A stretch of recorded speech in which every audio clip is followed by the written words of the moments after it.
धन्यवाद बच्चों, और अभिभावक गण को मेरा प्रणाम, नमस्ते, गुड मॉर्निंग, सुप्रभात, सत श्री अकाल।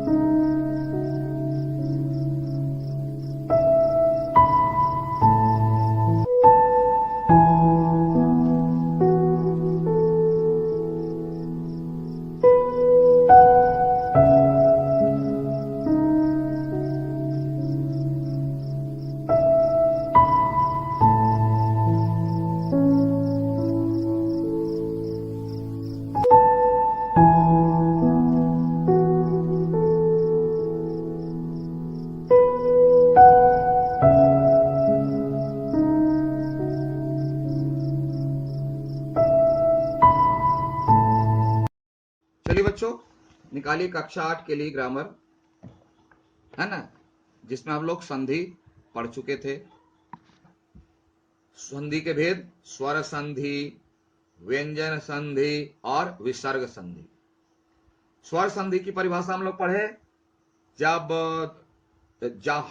जहां दो स्वरों के मेल से जो परिवर्तन होता है, विकार उत्पन्न होता है, वहां स्वर संधि कहलाता है। यानी इसमें दोनों, पता था ना, ये पहला शब्द दूसरा शब्द, पहला शब्द का लास्ट वर्ण दूसरा शब्द का पहला वर्ण मिला, दोनों स्वर है, ये दोनों स्वर होगा और चेंज हो गया, ये स्वर आया चेंज हो गया, स्वर संधि, दोनों तरफ स्वर होगा।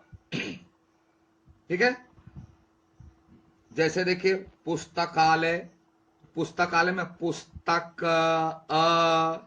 स्वर है, लास्ट वर्ण विच्छेद करेंगे तो पुस्तकालय पु, है ना, सॉरी आलय, आलय आ, तो पुस्तक में क्या है अ, और आलय में क्या है आ, मिलके क्या बन गया आ, यानी इसमें नेगेटिव हो गया, अ गायब हो गया। तो मैंने परिवर्तन की परिभाषा आपको बतलाई थी कि परिवर्तन कहते किसे, या तो घटेगा या बढ़ेगा या थर्ड फॉर्म में आ जाएगा, यही परिवर्तन है। या तो जितना था उससे कम होगा या उससे अधिक होगा या दोनों छोड़ के तीसरे में आएगा, ये तीनों प्रकार के परिवर्तन होते हैं।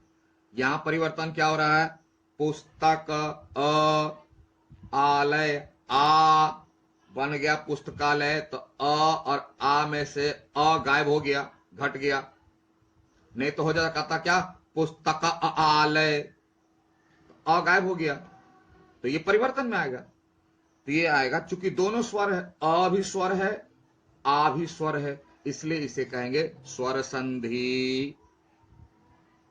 क्या कहेंगे, स्वर संधि, तो दोनों स्वर है। कोई दिक्कत? चलिए आप देखिए व्यंजन में क्या है, पहला व्यंजन होगा, पहला क्या होगा, व्यंजन होगा, दूसरा, दूसरी तरफ व्यंजन या स्वर होगा। स्वर में क्या था, दोनों स्वर, दोनों स्वर। व्यंजन में क्या होगा, व्यंजन पहला, पहला व्यंजन, दूसरा व्यंजन हो या स्वर हो, यानी इधर व्यंजन हो या स्वर हो दूसरा, लेकिन पहला हमेशा व्यंजन होगा, इसलिए व्यंजन संधि। तीसरा विसर्ग, यानी पहला जो है विसर्ग, विसर्ग पहला विसर्ग, और दूसरा स्वर भी हो सकता है व्यंजन भी हो सकता है। ठीक है, तो इसमें एक थ्योरी निकल के आया ना, अब बुक को देखो ध्यान से, पहला स्वर दूसरा भी स्वर, स्वर व्यंजन, पहला व्यंजन दूसरा व्यंजन या स्वर व्यंजन संधि, पहला विसर्ग, दूसरा व्यंजन या स्वर विसर्ग। बस ये कॉन्सेप्ट दिमाग में रखो। जैसे यहां उदाहरण भी चल रहा है स्क्रीन पर उदाहरण भी चल रहा है, इसको दिमाग में रख लो, आपको समझ में आ जाएगा आराम से। और जब इतनी बात समझ लोगे तब हम लोग चलेंगे स्वर संधि के भेद में, क्योंकि इतना खा के दिमागी रूप से पचा लो, हजम कर लो। हजम करना मतलब समाप्त नहीं, उससे जिस निकाल के दिमाग में रख लो। तब हम लोग अगली कक्षा में पढ़ेंगे स्वर संधि के भेद। फिर से मैं रिपीट कर रहा हूं लास्ट। पिछली कक्षा में हम लोग पढ़े थे संधि, आज हम लोगों ने पढ़ा संधि के भेद। तो संधि के भेद 3 प्रकार के, स्वर संधि, व्यंजन संधि और विसर्ग संधि। हमको पता है, आपको ही पता है कि संधि क्या है। 2 वर्णों के मेल से जो विकार उत्पन्न होता है वही संधि है। तो यहां संधि के भेद 3 है दोनों में। पहला स्वर, दूसरा भी स्वर वर्ण स्वर संधि, पहला व्यंजन, दूसरा व्यंजन हो या स्वर हो व्यंजन संधि, दूसरे के धर से नाम पर है, पहले के नाम पर था। तीसरा विसर्ग, स्वर हो या व्यंजन हो विसर्ग संधि।